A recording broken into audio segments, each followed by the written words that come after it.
At first glance, it looks like any other Mercedes-Benz SUV, doesn't it? But it's not. This one is far more important than that. This is the Mercedes-Benz EQC, the brand's first fully electric SUV, and one that will arrive in Australia around October 2019.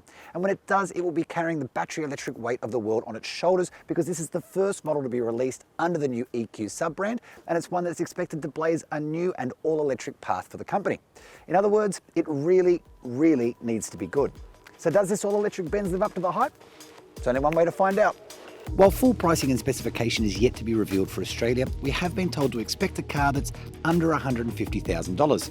But that more than likely means it will arrive much closer to the 150k mark than it does to the 100k mark. We also know that our cars will arrive in a single trim level, the EQC 400, which will get the AMG line package and the 20-inch alloys as standard, and there will be a launch edition called the Edition 1, which gets bigger 21-inch alloys and a fancier interior. The first thing you notice when you slip into the cabin of the EQC is nothing. But I don't mean that in a bad way, just that there's nothing in here that immediately screams electric vehicle, but in my opinion, that's actually a really good thing, and there is a lovely collection of materials at play in the cabin.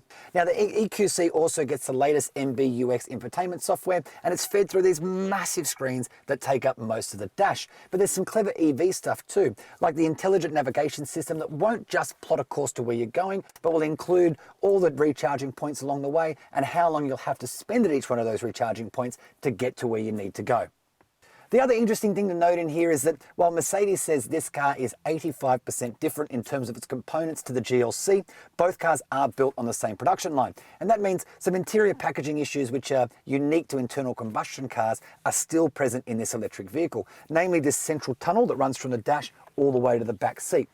In other words, if you've sat in the back of a GLC, you'll be very familiar with the space in the back of the EQC. 2 adults can ride in relative comfort, but 3 would probably be a cruel and unusual punishment.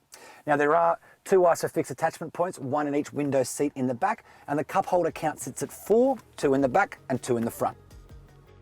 Mercedes' first full EV SUV gets twin motors, 1 at each axle, which will generate a combined 300 kilowatts and 760 newton meters, enough, Ben says, for a sprint to 100 kilometers an hour in just 5.1 seconds, which is plenty punchy.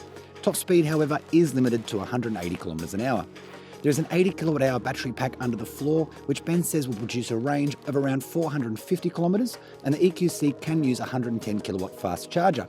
We actually used one on the test drive and found that we could go from around 40% to around 80% charge in just 30 minutes.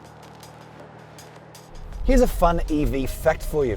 While in Australia, battery electric vehicles still make up a tiny, tiny proportion of the market, here in Norway, it's completely different. In fact, in April, some 58% of new cars sold here were electric, which is a staggering, staggering number. So we're better to put the EQC through its pre-launch paces than here in Oslo. Now, you might be wondering why a car with a single-speed gearbox has these flappy paddles on the steering wheel. Well, in the EQC, it's to control the amount of regen that you're getting, and you can cycle through settings from really quite severe to barely noticeable, or you can leave it to its own devices in automatic mode. Now, to get the maximum regen, which I'm just engaging now, you need to be ready for a kind of yo-yo effect while you're driving, because when you take your foot off the accelerator, the car will pull up to a stop all by itself. Now, that does take some getting used to, and it's difficult to drive smoothly, so I've found the best option is just to leave it in automatic mode and let the car's brain figure it all out for you. Now, the other EV perk on offer here is the instant torque, and I do mean instant. When you plant your foot in this thing, the EQC really lurches forward without warning, and in fact it actually feels a little bit faster than its claim, and its claim is pretty fast.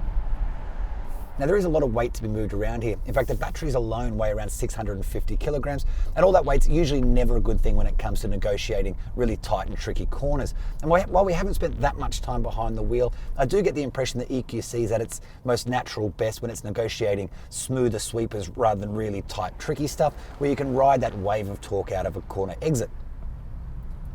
Now, a lot of work has been done to minimise road and electric motor noise too. So there's extra sound deadening in the wheel arches, and the rear electric motor has a sound deadening cover too. And I've got to say, at city speeds especially, it really is commendably quiet in here. And the ride too has been really impressive over what I must admit have been really, really good Norwegian roads.